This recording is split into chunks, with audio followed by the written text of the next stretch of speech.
Hello everyone. सो आज हम health के बारे में कुछ डिस्कस करने वाले हैं। इस वाले में आप पेज नंबर देख सकते हैं। पेज नंबर कौन सा है?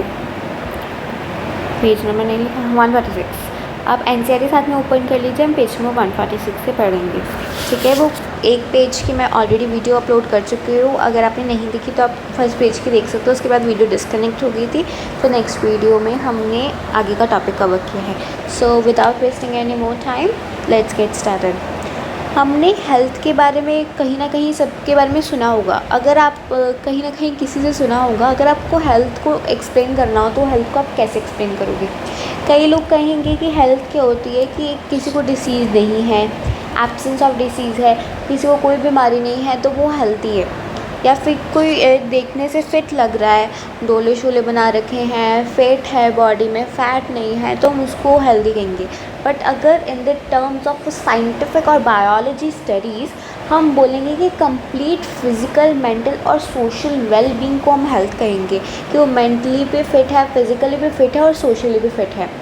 अगर कोई मेंटली, फिज़िकली और सोशली फिट है तो वो काम भी ज़्यादा अच्छे से कर पाएगा, वो पीपल हेल्दी होंगे, मोर एफिशिएंट होंगे, अपने वर्क में अच्छे से काम कर पाएंगे। और अगर अच्छे से जॉब में अच्छे से उनका मन लग रहा है, क्योंकि उन फिटनेस है, अच्छे से उनका माइंड एक्टिव है, तो अगर उनकी जॉब में उनको ध्यान लग रहा है, उनको मज़ा आ रहा है काम करने में, तो ऑफ कोर्स तो उनको इकोनॉमिक प्रॉस्पेरिटी भी आएगी, मतलब इकॉनमिक उनकी ग्रोथ भी होगी। और हेल्थ लॉन्गेविटी ऑफ पीपल को, मतलब कहते हैं ना, एज इंक्रीज़ करने में, एज इंक्रीज़ वैसी वाली एज इंक्रीज़ नहीं, मतलब मोर्टालिटी रेट कम करने में, जैसे कि मैटरनल मोर्टालिटी रेट होगी, इन्फेंट मोर्टालिटी, जितने साल में लोगों की डेथ हो जाती है उसको भी पीपल की जो मतलब उनको ज़्यादा टाइम तक ज़िंदा रखने के लिए हेल्थ बहुत ज़्यादा इम्पॉर्टेंट होती है। और हेल्थ को हम कैसे मेंटेन कर सकते हैं? हम बैलेंस डाइट ले सकते हैं, हाइजीन मेंटेन कर सकते हैं, रेगुलर एक्सरसाइज कर सकते हैं। रेगुलर एक्सरसाइज और हाइजीन और बैलेंस डाइट तो बहुत ज़्यादा इंपॉर्टेंट है अपनी गुड हेल्थ मेंटेन करने के लिए। योगा को has been practice since time immemorial to achieve physical and mental health. Yoga तो काफ़ी टाइम से, पुराने टाइम से योगा को यूज़ किया जाता है ताकि लोग फिट रह सकते हैं, मेंटली भी और फिज़िकली भी फ्रॉम योगा। ठीक है, awareness about diseases, there effects on the body functions, vaccination, immunizations against infectious diseases, proper disposal of waste, control of vectors, maintenance of hygienic food and water resources are necessary for achieving a good health. Awareness होनी चाहिए सबको कि कौन से diseases हैं, उसके बारे में अवेयरनेस होनी चाहिए। वेक्टर्स होते हैं कि लाइक डिसीज़ कॉजिंग एजेंट्स होते हैं। वेक्टर्स लाइक मस्कीटो हो गया, जो कि मलेरिया और डेंगू कोज करता है, आगे जाके मैं बताऊँगी आपको। ठीक है, उनके बारे में नॉलेज होनी चाहिए, वैक्सीनेशन के बारे में नॉलेज होनी चाहिए, इन सब चीज़ों के बारे में नॉलेज होनी चाहिए। When the functioning of one or more organs or systems of the body is adversely affected, characterized by various signs and symptoms, we say that we are not healthy and we have a disease. ठीक है, अगर कोई functioning किसी एक या फिर एक से ज़्यादा ऑर्गन्स की फंक्शनिंग इफ़ेक्ट हुई है और काफ़ी ज़्यादा सिम्टम्स और साइन दिख रहे हैं, तो हम बोलते हैं कि ये वाला जो इंडिविजुअल है ये हेल्दी नहीं है, इसको क्या है, डिसीज़ है। डिसीज़ ब्रॉडली ग्रुप दो टाइप्स में ग्रुप की जाती है, एक इन्फेक्शियस और एक नॉन इन्फेक्शियस में। ठीक है, disease which are easily transmitted from one person to another, मतलब एक पर्सन से जब दूसरे पर्सन में डिसीज़ ट्रांसफ़र होती है तो उसको इन्फेक्शियस डिसीज़ कहते हैं, जैसे कॉमन कोल्ड हो गया, ठीक है, टाइफाइड हो गया, et cetera. Infectious diseases are very common and every one of us suffers from these at some time और अदर। कॉमन कोल्ड हुआ था, लाइक बारिशों का सीज़न चल रहा है तो कॉमन कोल्ड तो काफ़ी ज़्यादा कॉमन हो जाता है इस टाइम में, तो तब ही वो भी ट्रांसमिटेड डिसीज़ है, लाइक एक पर्सन से दूसरे पर्सन को ट्रांसमिट हो जाती है, इट मीन्स इन्फेक्शियस डिसीज़ हैं। ठीक है, some of the infectious diseases like AIDS are fatal. Fatal मतलब होता है कि मारने वाली। ठीक है, एड्स के बारे में सुना होगा, वो भी ट्रांसमिटेड डिसीज़ है, मतलब इन्फेक्शियस डिसीज़ है, एक पर्सन से दूसरे पर्सन को हो सकती है, ये क्या है, फेटल है। अमंग नॉन इन्फेक्शियस डिसीज़ में cancer is the major cause of death, drug and alcohol also affect health adversely. अगर नॉन की मतलब ट्रांसमिट नहीं होती है, उसमें कैंसर आ जाता है और ड्रग एब्यूज़ हो जाता है। सब हम कॉमन डिसीज़ की बात करते हैं, उससे पहले मैं आपको एक चीज़ बता दूँ कि डिसीज़ क्या होती है। अगर मैंने आपको बताया कि ऑर्गन या ऑर्गन सिस्टम काम नहीं कर रहा है, या फिर इफ़ेक्ट हुआ है, या फिर एक बंदा अच्छे से काम नहीं कर पा रहा है, वो ढीला ढाला सा है, ठीक है, और तो उसको हम डिसीज़ कहते हैं, ठीक है। और डिसीज़ दो टाइप की होती है, एक होती है कंजेनाइटल डिसीज़ और एक होती है एक्वायर्ड डिसीज़। कंजेनाइटल होती है कि फ्रॉम बॉर्न, मतलब जब से वो बच्चा पैदा हुआ है तब से उसको डिसीज़ है, जिसको जेनेटिक डिसऑर्डर भी कहते हैं, वो उसको हम कहते हैं कंजेनाइटल डिसीज़। डिसीज़ की दो टाइप्स होती है, कंजेनाइटल और एक्वायर्ड। कंजेनाइटल जो इनबॉर्न से हो, और एक्वायर्ड जो कि हम जब बड़े हुए या फिर पैदा होने के बाद हमने वो डिसीज़ एक्वायर की है, उसको एक्वायर्ड डिसीज़ हो गई, ठीक है। जैसे कंजेनाइटल में मैं आपको एग्जांपल दे देती हूँ, मस्कुलर डिस्ट्रॉफी, डाउन सिंड्रोम और कलर ब्लाइंडनेस, ये आपने प्रिंसिपल इनहेरिटेंस वाले चैप्टर में पढ़ी होंगी। एक्वायर्ड डिसीज़ में भी अब दो होती है, कम्युनिकेबल डिसीज़ और नॉन कम्युनिकेबल डिसीज़। कम्युनिकेबल बताते हैं इन्फेक्शियस को कम्युनिकेबल कहते हैं, जो कि क्या करते हैं, किसी के साथ हम इंटरेक्ट करते हैं तो उस साइड से वो फैलती है, और दूसरी हो जाएगी नॉन कम्युनिकेबल जो कि नहीं फैलती, ठीक है। कम्युनिकेबल में हमारे पास आ जाती है bacterial disease, viral disease, fungal disease, helminth disease और प्रोटोजोअल डिसीज़। और उसमें तो आपको पता है एलर्जी और कैंसर को हम मानते हैं नॉन कम्युनिकेबल डिसीज़ में, ठीक है। सो एक बार यहाँ से पढ़ ले, मैं आपको और भी थोड़ा सा आइडिया दे दूँ। ओके, टाइफाइड यहीं से शुरू है, तो फिर मैं आपको पहले टाइफाइड पढ़ाऊँगी। सबसे पहले हम इंट्रोडक्शन पढ़ लेते हैं। Wide range of belonging to bacteria, virus, fungi, protozoans, helminths, etc. could cause diseases in man. Bacteria, virus, fungi, protozoans, helminths क्या कर सकते हैं, किसी पर्सन को डिसीज़ कॉज कर सकते हैं, ठीक है। सच डिसीजेस कॉजिंग ऑर्गेनिजम्स को हम क्या कहते हैं, पैथोजन कहते हैं। डिसीज़ कॉजिंग एजेंट्स और ऑर्गेनिजम्स, इनको हम क्या कहते हैं, पैथोजेंस कहते हैं। Most parasites are therefore pathogens as they cause harm to the host by living in or on living them। मतलब कि पैथोजेंस जो है ना, पैरासाइट्स ज़्यादातर क्या है, पैथोजन है। ये क्या करते हैं, ह्यूमन को हार्म पहुंचाती है, कैसे, या तो उसके ऊपर रहकर या तो उसके अंदर रहकर, भीतर रहकर, ठीक है। The pathogens can enter our body by various means, multiply, interfere with the normal vital activities resulting in morphological functions damage। सबसे पहले बॉडी के अंदर क्या करेगा, कोई भी पैथोजन एंटर करेगा, मल्टीप्लाई करेगा, इंटरफेयर करेगा हमारे नॉर्मल एक्टिविटीज़ के साथ, रिजल्ट करेगा मॉर्फोलॉजी फंक्शनल डैमेज के कारण, ठीक है। जैसे कि अगर हम टाइफाइड वगैरह पढ़ेंगे, हम पढ़ेंगे कि वो कहाँ पर रहता है, कहाँ पर वो डैमेज कॉज करता है, उसके बारे में।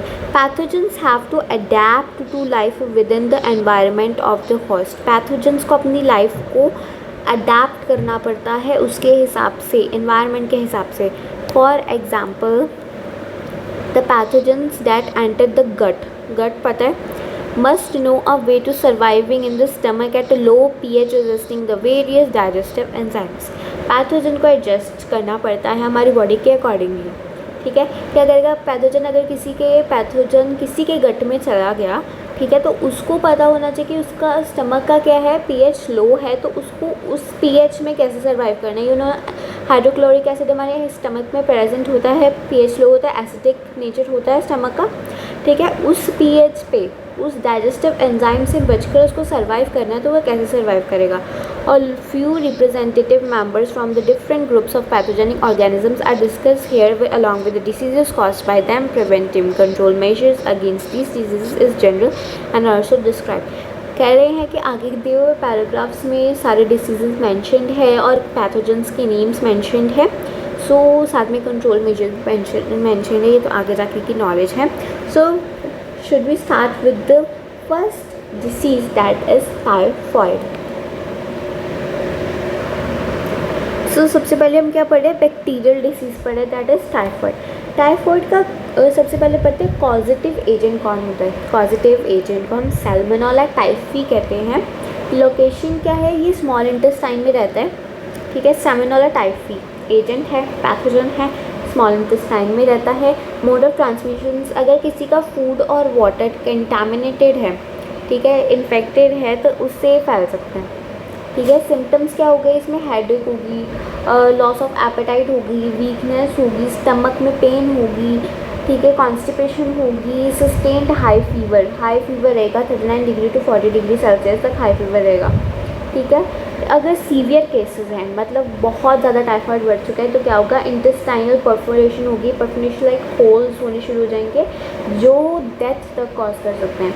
इसकी हिस्ट्री के बारे में अगर हम पढ़ें तो मैरी मेलोन एक कुक थी जिसके कारण टाइफाइड पहली बार फैला था, ठीक है। जहाँ जहाँ पे उसने कुक किया था या जिसने उसका कुक किया हुआ खाना खाया था उसको टाइफाइड हो गया था, ठीक है। इसलिए इसको क्या कहा जाता था, टाइफाइड मैरी भी कहा जाता था। इसका टेस्ट जो एनसीईआरटी में गिवन है डेट इज़ वाइरल टेस्ट। इसको कंफर्म करने के लिए वाइरल टेस्ट करवाया जाता है, ठीक है।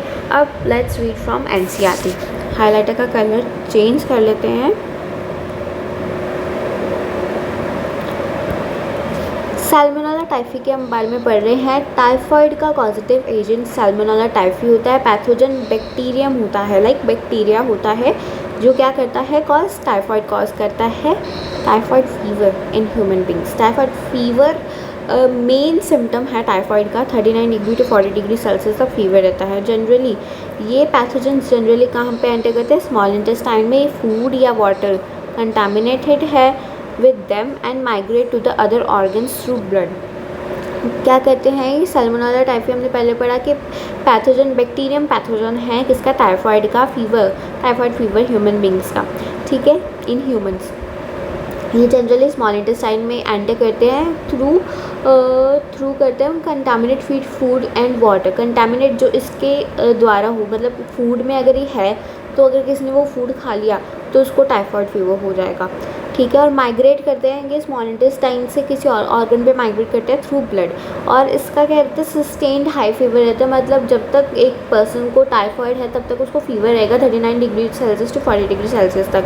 Weakness is the other symptom, stomach pain, constipation, headache, loss of appetite से आप काफ़ी फंक्शंस निकाल सकते हैं, तो फंक्शंस बोल रही हूँ सॉरी, आप सिम्टम्स निकाल सकते हैं। अगर कोई खाना बंद कर देगा ऑफकोर्स उसको वीकनेस आएगी और कॉन्स्टिपेशन आएगी और स्टमक भी पेन होगी, ओके, और हेडेक होगी। स्टमक पेन भी होगी, स्मॉल इंटेस्टाइन में अगर वो रह रहे हैं तो स्टमक पेन तो होगी, कॉन्स्टिपेशन भी होगी, स्टमक और स्मॉल इंटेस्टाइन से आप रिलेट कर सकते हैं। Loss of appetite many of them are related to small intestine symptoms आएंगे, ठीक है।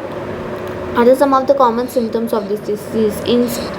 Intestinal perforation or death may cause in severe cases. Typhoid fever could be confirmed by viral test. A classic case in medicines that of a Mary Mellon nicknamed as a typhoid Mary। Mary Mellon की आपको story सुना चुकी हूँ, worth mentioning it. She was a cook by profession and was a typhoid carrier who continued to spread typhoid for several years through her food she prepare. और कईयों को आता है क्वेश्चन कि अगर मैम या फिर अगर आप मुझे कुछ भी बुला सकते हो, अगर वो टाइफाइड कॉज कर रही थी तो फिर हो सकता है उसको भी टाइफाइड हो, तो फिर उसको कैसे पता नहीं चला कि उसको टाइफाइड है।